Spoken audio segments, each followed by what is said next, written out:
kakilala ko doon. Kaya kanyang bigyan ng bagong passport at bagong identity. Bagong identity? Ang programang ito ay rated SPG. Striktong patnubay at gabay ng magulang ang kailangan. Maaaring may masiselang tema, lengguwahe, karahasan, sexual, horror o droga na hindi angkop sa mga bata. Habang bising-bising nga si Dr. Annalyn Santos at si Lynette na maglibot sa Japan, ay inakala naman ni Dr. Katie na kasama nila si Dr. Carlos Benitez.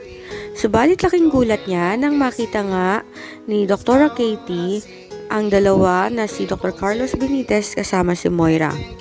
Sinabi nga niya na parang imposible naman na magpapaiwan si Dr. Carlos Benitez gayong kasama nila si Lynette. Subalit ayon nga kay Katie ay kailangan niyang malaman kung sino ang kasama nito.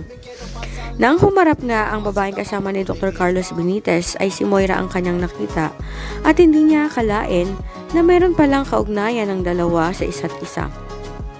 Agad ngang kinuha na ng video ni Dr. Katie ang dalawa at isinend nga iyon kay Giselle Tanyag. Dahil malapit din naman si Giselle Tanyag sa pamilya ni Dr. Katie Enriquez, ay agad nga niyang binuksan ng messenger nito at nakita nga niya na magkasama si Dr. Carlos.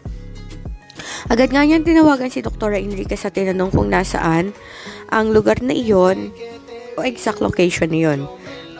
Ito ay dahil wanted na nga si Moira at kailangan niyang mahuli ng mga kapulisan.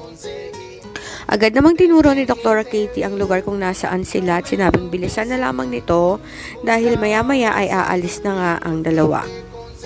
Nagmamadali nga si Giselle Tanyag na tumawag sa mga pulis at sinabi sa mga ito na magkasama nga si Dr. Carlos Benitez at si Moira at kailangan nga nilang masakote. Sinubukang tawagan ni Giselle si Dr. Carlos Benitez at dahil dito ay nakatunog tuloy si Dr. Carlos Benitez. Agad naghiwalay ang dalawa at sinabi na magkita na lamang sila sa airport at doon nga magdidisguise si Moira papunta ng Japan. Umaasa noon si Giselle Tanyag na may turn over sa kanila ni Dr. Carlos Benitez itong si Moira. Sinabi nga ni Dr. Carlos Benitez na nahuli nga niya si Moira, subalit nakatakas ito at hindi niya na nagawa pa na isumbong sa mga pulis.